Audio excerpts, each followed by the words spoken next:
Oui, bonjour à tous nos abonnés de partout au Bozolanda Bisso. Tozali sous une fois de plus. Na esengo ya présenter une émission comme d'habitude, comme nous l'avons toujours fait, il y a représenté une émission au Tolobelaka. Makambozo le la République démocratique du Congo, la situation sécuritaire, les élections qui se pointent déjà à l'horizon, l'insécurité à l'est de la République démocratique du Congo et tout. Tolobelaka na émission Oyo, sans plus tarder pour ces qui nous ont suivis pour la première fois, pour rappeler l'identité Nabiso, Eza Moko, un des communicateur de l'IDPS, communicateur du pouvoir, communicateur du chef de l'État, Christian Kalemba, président, et à Parlement de Bouraï, Matete, Kisensu, autre aura toujours na SMWANA pour présenter une émission pour parler de la République démocratique du Congo, notre dénominateur commun, c'est-à-dire le seul pays, la seule chose qui nous unit tous étant que Congolais, parce que vous voyez que ceux qui République démocratique du Congo est athée, c'est-à-dire nous étant que vrais Congolais, nous n'avons pas un autre endroit où aller, nous n'avons que la République démocratique du Congo et c'est pourquoi nous avons cette obligation de défendre la patrie jusqu'à même au sacrifice suprême. Mais sans pourtant qu'il n'ont aucun musica. Aujourd'hui, nous parlerons de 3 sujets. Aujourd'hui, nous allons parler, vous informer sur 3 sujets qui sont très urgents et nous allons parler de ça. Notre premier sujet, nous allons parler de ces révélations qui viennent d'être faites par le président ougandais Yoweri Kaguta Museveni sur la collaboration entre Joseph Kabila et les ADF. Ça, c'est notre premier sujet. Et dans notre deuxième sujet, nous parlerons de l'extradition de John Numbi en République démocratique du Congo, comme l'avait souhaité le président Félix-Antoine Tshisekedi Tshilombo. Nous parlerons de ça dans cette émission. Et également, nous parlerons des révélations qui viennent d'être faites sur l'assassinat du député national, ancien ministre des Transports, Chéribin Okende, qui nous a quittés. C'est depuis hier matin qu'on avait retrouvé son corps au sein de sa voiture. Nous parlerons de ça dans cette émission. Mais sans plus tarder, nous demandons à tous ceux qui nous suivent, à tous nos abonnés, de s'abonner massivement sur notre chaîne YouTube Aigle Soleil Télévision, d'activer la cloche de notification, d'aimer la vidéo, surtout de partager. Abonnez-vous massivement pour nous permettre de vous informer sur l'actualité politique de la République démocratique du Congo.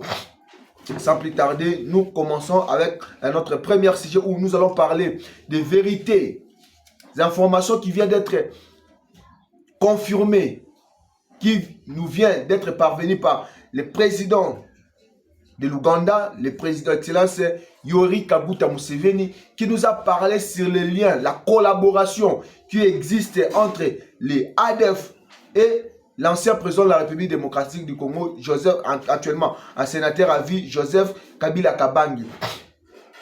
Le président Museveni nous a dit que Kabila, une fois été au pouvoir, a cédé qui gisement minier et pas ADF, non seulement gisement minier, après ça qui bango pe lisusu espace ya munene oyo bango bako ériger camp na bango pour que non entraîner et recruter le nouveau membre ya ADF afin de continuer à créer la terreur à l'est de la République démocratique du Congo, notamment dans la province de l'Ituri où ils opèrent beaucoup.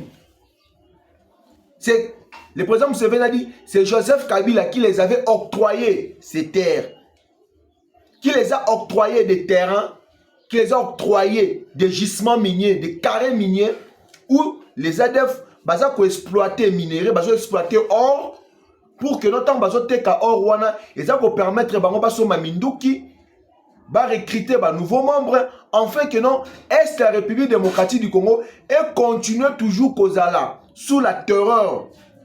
Et continue toujours là, sous l'insécurité. Et à contrepartie, ces gens-là, Kabila a ça qui bango mission.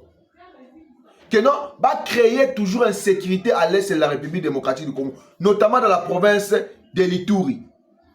Mais le président Museveni, qui s'est félicité depuis l'avènement du président Félix-Antoine Tshisekedi Tshilombo, où le président Tshisekedi, il est tellement coopératif selon le président Museveni. Il a dit que non, le président Tshisekedi est tellement coopératif qu'il a accepté qu'en 2021, tout ça là, lancé opération Shuja. Cette opération qui a permis à la neutralisation il y a des rebelles terroristes ADF.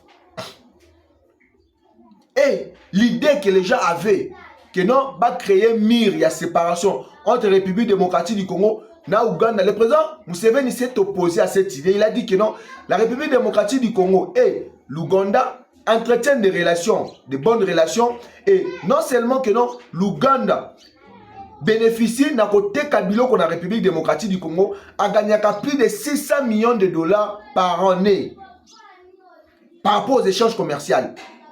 Et il a dit que non, avantage c'est ça que non, République démocratique du Congo, la République ya Ouganda va maintenir toujours collaboration basale, surtout dans l'opération, la coalition militaire basale entre FRDC et UPDF, en fait de traquer les terroristes du ADF. C'est une très bonne nouvelle que beaucoup de personnes ne croyaient pas.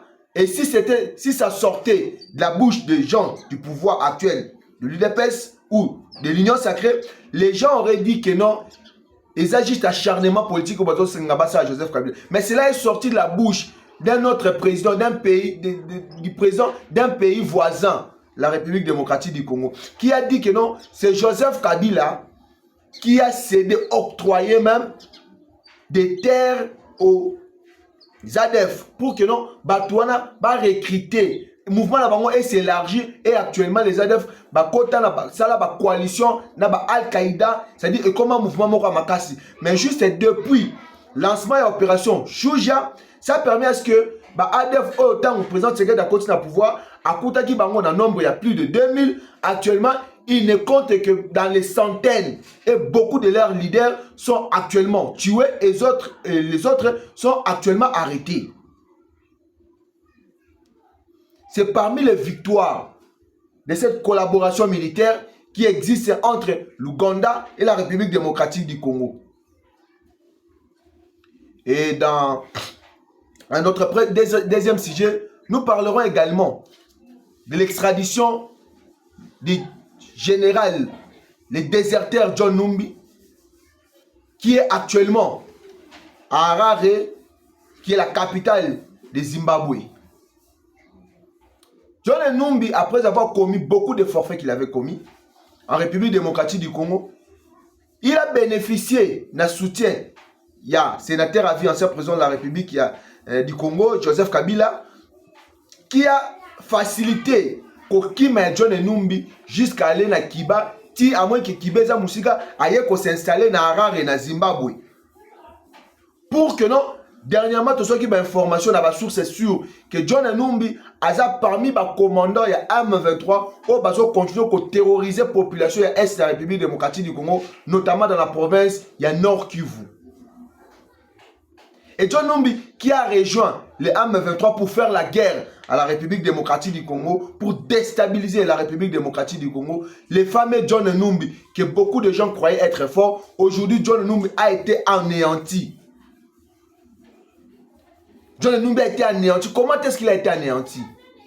Le président Tshisekedi a lancé déjà beaucoup de consultations, beaucoup de rencontres ont eu lieu pour que John Numbi va extrader dans la République démocratique du Congo, enfin qu'il a la juger pour désertion. Et l'homme en cavale a qu'à se réfugier dans Zimbabwe, où il y a ça va et vient Zimbabwe-Rwanda. Pour aller facilement au côté de la Via Bunagana, à qu'il renforcer M23. Et actuellement, nous vous parlons, John Numbi a parmi bateau bazo sombela M23 Minduki pour aller les ravitailler afin qu'il va combattre l'armée régulière la République démocratique du Congo. Et les autorités zimbabwéennes ont accepté l'idée de président Tshisekedi d'extrader John Numbi. Et selon les informations que nous avons, John Numbi actuellement se retrouve entre les mains des autorités zimbabwéennes qui sont en train déjà de préparer, sont en procédure de l'extrader en République démocratique du Congo. C'est une victoire diplomatique pour le président Félix Antoine Tshisekedi Tshilombo. Et dans notre dernier sujet, nous allons parler de ces grands complots qui s'est fait contre la République démocratique du Congo. où les Occidentaux ont opté pour les dialogues qui vont aboutir à une transition, et la transition ne sera pas conduite par le président d'exercice Félix Antoine Tshisekedi Tshilombo, mais ça sera conduit par Dr Denis Mukwege, qui a déjà été bénéficiaire de la compréhension des Occidentaux, ont accepté que non, à même ma transition il y a 5 ans dans la République démocratique du Congo, on se retrouver dans l'opposant surtout autour d'une table pour négocier et voir comment que les élections et ça les matin dans la République démocratique du Congo. Denis Mukwege, les Occidentaux ont vu que depuis que le président Tshisekedi a tourné mon Congo à quai vers l'Asie, notamment la Chine, la Russie, les Occidentaux ont vu que non, c'est lui qui contrôle la République démocratique du Congo, contrôlera aussi le monde entier. Et le fait que Tshisekedi est allé en Chine, vu qu'actuellement la Chine a développé ses moyens technologiques, notamment l'armement, Tshisekedi a dit que non, depuis que non, Tovani Tozo Zela, et pas occidentaux, et pas américains, pas européens, jusqu'à présent rien n'arrive. Et la population congolaise a commis tellement impatiente que non, il faut faire quelque chose en urgence. Et le président Tshisekedi a tourné vers les Chinois qui se sont montrés favorables à une coopération gagnant-gagnant. Et c'est ça ce qui a créé les problèmes. On va ressusciter les bisons, un Denis Mukwege pour que non, Bazan a pensé que non, lorsque Bakotia Pion à Bango, comme ça fit le cas avec Joseph Kabila, pour qu'il puisse contrôler les minéraux congolais. Et la République démocratique du Congo, avec son président Félix Antoine Tshilombo, a dit que non, nous sommes déjà préparés, nous sommes déjà alignés sur la voie des élections. Le 20 décembre, il y aura élection. Que vous le voulez ou pas, que Jésus meure ou pas, le 20 décembre, il y aura élection.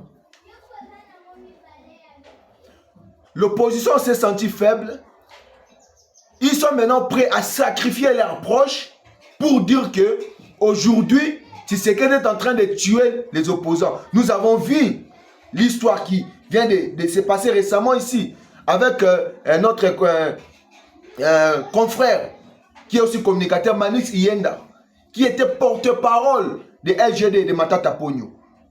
Manix Yenda a été arrêté à l'ANER pour des informations, pour avoir dit que Maman Olive Lembe Bazo Lukaba Boumae. Et les services de renseignement, c'est-à-dire quand tu as dit ça, c'est-à-dire tu as des informations que Batouani Babo Olive Lembe. Alors, BCB sur l'information, il y a BCB sur Batouani Babo Olive Lembe, Baza Banani. Et c'est que non, Manix Yen a qui passé plus de 4 mois dans l'ANR. Mais Manix Yen est en ANR, c'est depuis que Tshisekedi a comme ANR est comme humanisé. ANR est comme humanisé ou lorsqu'on t'arrête dans ANR, aux oliens na tongo, aux oliens na pourquoi, aux gens na droit, il y a pour recevoir ma visite, ma visiteur na yo, c'est-à-dire tu es à l'aise. C'est ça même l'humanisme que Tshisekedi a apporté. Alors, Manix Yenda, si c'était Tshisekedi qui a arrêté les gens, Manix Yenda, dès qu'il est sorti des prisons, qu'est-ce qu'il a dit? Avec que non, je n'étais pas arrêté par Tshisekedi. C'est seulement mon patron qui m'avait sacrifié pour dire que non, Tshisekedi fait arrêter les opposants. Tout le monde le sait, l'histoire. Mais comment aujourd'hui, un homme qui devait se présenter au bureau du procureur général, les 13, lui-même a dit que non, non, les 13 est impossible, Tochango les 14. Lui-même, Chériba avait proposé que non, ils ont les 13, ils ont les 14. Alors les 14, les 13, curieusement, on a vu que Moutoumon se présentait dans un courrier contenant déclaration à patrimoine, il y a ancien ministre et à transport Chériba Okende. Moutouana comme Wana. Déjà avant Moutouana, comme on a 15 heures juste, ensemble dans Moïse Katouba, l'ensemble déjà information que non, Chériba Okende a été enlevé. Parce que Chériba Okende a dit un chauffeur, a dit un garde rapproché. Moutouana a déposé courrier na 16 heures. Courrier va enregistrer courrier na 16 heures. Mais comment Bolinga Boko s'abuse sur quelque chose qui est visiblement clair que non, c'est son propre parti politique qui n'est pas éliminé. Et ça, parti politique, ensemble, de éliminer. Pour que non, il y a insécurité dans la République démocratique du Congo, il n'y aura pas moyen que nous puissions aller aux élections. Retrouvons-nous autour d'une table pour négocier. On va négocier avec personne. Ne va pas négocier. Comme nous sommes déjà engagés sur la voie des élections, une élection. Que vous le voulez ou pas, une élection. Vos petits jeux là, ça n'aboutira à rien du tout parce que le 20 décembre, il y aura élection. Et ici, nous tenons à rappeler aux magistrats, aux juges, de bien faire leur travail, au service de sécurité, au service de renseignement. Il faut que non, l'assassinat de Cheribock ne soit élucidé, les circonstances même de sa mort.